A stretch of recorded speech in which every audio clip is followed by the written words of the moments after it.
اعوذ باللہ من الشیطان الرجیم بسم اللہ الرحمن الرحیم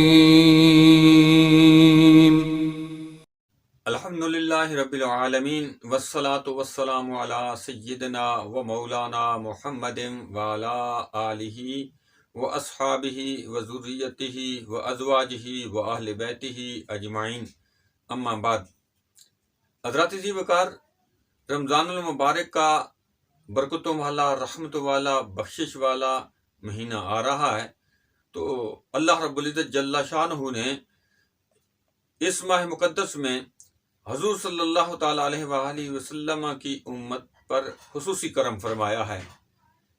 اس میں اللہ رب العزت جل شانہ اعمال کے ثواب کو بڑھا دیتا ہے، نیکیوں میں اضافہ فرما دیتا ہے۔ تو اسی طرح اس ماہ مقدس میں عام جو عبادات کی جاتی ہیں اس سے ہٹ کر ایک اضافی عبادت جو نماز تراویح کے نام سے شمار کی جاتی ہے وہ بھی ادا کی جاتی ہے۔ اللہ کے نبی صلی اللہ تعالیٰ علیہ وآلہ وسلم نے مدینہ شریف کے اندر اس کو مشروع فرمایا۔ آپ صلی اللہ تعالیٰ علیہ وآلہ وسلم نے اس نماز کو مدینہ طیبہ کے اندر مسجد نبی میں خود بھی ادا فرمایا، اور صحابہ کرام رضوان اللہ علیہ اجمعین نے بھی اس کو ادا فرمایا۔ آپ صلی اللہ تعالیٰ علیہ وآلہ وسلم نے تین راتوں میں یہ تراویح کی نماز ادا فرمائی جماعت کے ساتھ۔ پورا مہینہ آپ صلی اللہ تعالیٰ علیہ وآلہ وسلم نے جماعت کے ساتھ اس نماز کو ادا نہیں فرمائی، یہ کہیں ثابت نہیں ہے۔ اللہ کے نبی صلی اللہ تعالیٰ علیہ وآلہ وسلم نے کتنی رکعات یہ ادا فرمائیں، تو اس بارے میں مصنف ابن ابی شیبہ کے اندر حضرت عبداللہ ابن عباس جلد 2 ہے، اس کی صفحہ نمبر 286 ہے۔ آپ رضی اللہ عنہ روایت فرماتے ہیں کہ اللہ کے نبی صلی اللہ علیہ وسلم نے یہ 20 رکعات ادا فرمائی۔ اسی طرح تاریخ جرجان کے اندر حضرت جابر بن عبداللہ رضی اللہ تعالی عنہ، صفحہ نمبر اس کا 146 ہے، وہ روایت فرماتے ہیں کہ اللہ کے نبی صلی اللہ تعالی علیہ وآلہ وسلم نے وہ 20 رکعات تراویح ادا فرمائی۔ تو اللہ کے نبی صلی اللہ تعالی علیہ وآلہ وسلم نے یہ جماعت کے ساتھ صرف 3 رات ادا فرمائی۔ یہی سلسلہ بعد میں جاری رہا کہ لوگ اپنی اپنی نماز یہ پڑھتے رہے۔ ابو بکر صدیق رضی اللہ تعالیٰ عنہ کے دور میں جس طرح نبی صلی اللہ علیہ وسلم کے دور میں عمومی طور پر الگ الگ پڑھتے تھے، لیکن خاص 3 راتیں آپ صلی اللہ علیہ وسلم نے یہ صرف جماعت کے ساتھ ادا فرمائی۔ جب عمر فاروق رضی اللہ تعالیٰ عنہ کا دور آیا تو آپ رضی اللہ تعالیٰ عنہ کے پہلے 2 سال دور میں بھی اسی طرح جاری رہا۔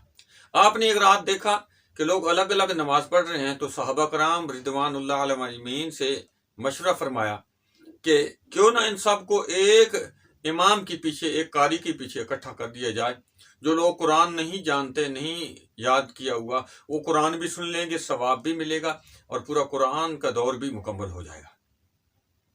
تو صحابہ کرام رضوان اللہ علیہ اجمعین کے مشورے سے آپ نے حضرت ابی بن کعب رضی اللہ تعالیٰ عنہ کو 20 رکعات تراویح پڑھانے کا حکم دیا، اور ابی بن کعب رضی اللہ تعالیٰ عنہ نے 20 رکعات تراویح میں پورا قرآن پورے مہینے کے اندر سنایا۔ یہ بات تو غیر مقلدین بھی مانتے ہیں، شیعہ حضرات بھی مانتے ہیں، اور یہاں تفصیل ہم بیان نہیں کر سکتے، وہ انشاءاللہ ہم کتابوں کے اندر ہماری تفصیل موجود ہے۔ ابھی ایک اور کتاب آئی ہے، اس میں آپ تفصیل دیکھ سکتے ہیں، وہ اس کا ہم ٹائٹل پیش کر دیں گے۔ اس طرح نبی کریم صلی اللہ تعالی علیہ وآلہ وسلم کے صحابہ کرام میں تمام خلفائے راشدین نے، ابو بکر صدیق رضی اللہ تعالیٰ عنہ کے بعد عمر فاروق نے جب شروع کیا تو تمام صحابہ کرام نے 20 رکعات تراویح ہی ادا فرمائی۔ یہی طریقہ عثمان غنی رضی اللہ کے دور میں رہا، یہی حضرت علی کرم اللہ وجہ کریم کے دور میں رہا، یہی امام حسن رضی اللہ کے دور میں رہا، یہی حضرت امیر معاویہ رضی اللہ تعالیٰ عنہ کے دور میں رہا۔ حضرت امیر معاویہ کے دور میں آدھی دنیا فتح ہو چکی تھی اور وہاں تک اسلام پہنچ چکا تھا، تو پورے اس علاقے میں جہاں جہاں مسلمان تھے 20 رکعات تراویح ہی ادا کرتے رہے۔ بعد میں فقہا کرام، امام ابو حنیفہ، امام مالک، امام شافعی، امام احمد بن حنبل رحمۃ اللہ تعالیٰ علیہ اجمعین نے بھی 20 رکعات تراویح ہی ادا کی، اور آج تک امت اسی پر عمل کرتے ہی آ رہی ہے۔ مگر یہ 1886 کے بعد کچھ لوگوں نے اس پہ نیا ایک فتنہ جاری کیا کہ 8 رکعت تراویح ہے، یہ بدعات میں سے ہے، یہ بدعت عمری ہے، معاذ اللہ ثم معاذ اللہ۔ تو یہ لوگوں کو تاثر یہ رہتا ہے کہ حضور صلی اللہ علیہ وسلم کی جو سنت ہے وہ 8 ہے اور 20 انہوں نے یہ بنائی ہے، ہم ان کو نہیں مانیں گے، ہم تو حضور کی مانیں گے۔ اس طرح لوگوں کے ذہنوں کو خراب کیا جاتا ہے۔ تو یہاں پر ایک سوال اٹھتا ہے، وہ آپ سوال یاد کریں، جو بھی 8 رکعت تراوی کو سنت کہے اور اس کو 20 رکعت کو تراوی کو بدعت کہے، تو اس سے یہ سوال ضرور کریں، اور انشاءاللہ العزیز اس کے پاس اس کا کوئی جواب نہیں ہوگا اور آپ اچھی طرح سمجھ جائیں گے۔ سوال کیا ہے؟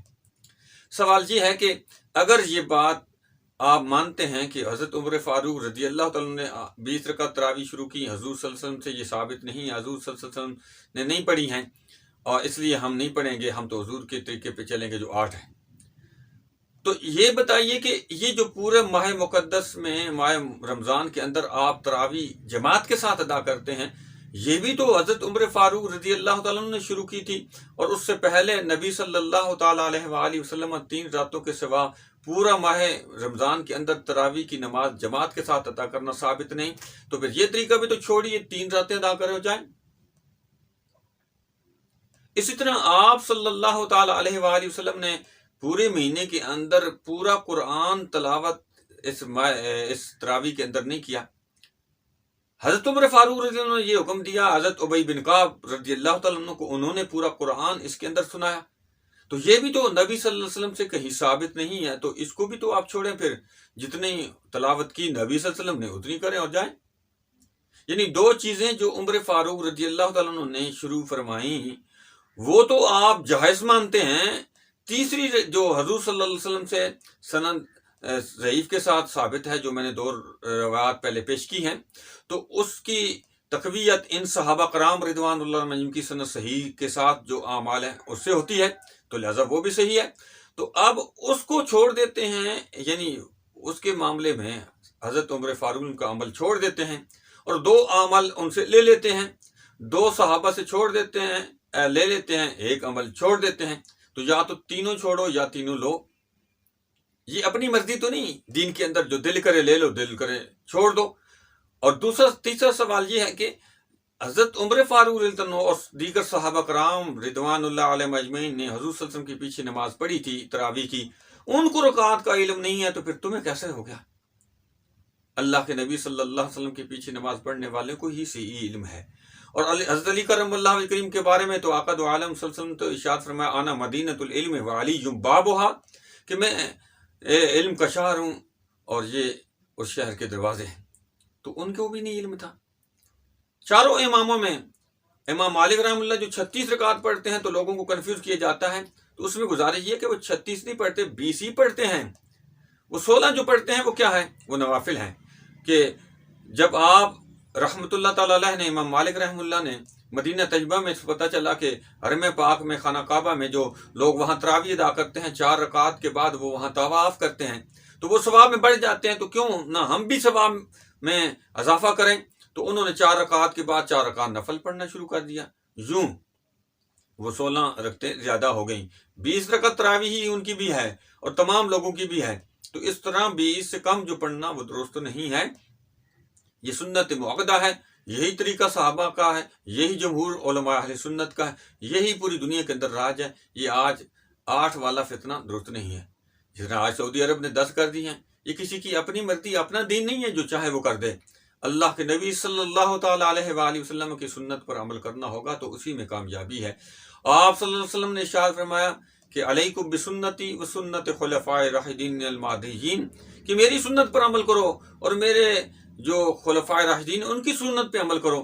تو ہم تو یہ تراویح میں حضور کی سنت پر، حضور کے صحابہ کی، خلفاء راشدین کی سنت پر عمل کرتے ہیں۔ اللہ تبارک و تعالیٰ جل شانہ ہم سب کو صحیح معنوں میں اس پر عمل کی توفیق عطا فرمائے۔ وما توفیقی الا باللہ العلی العظیم۔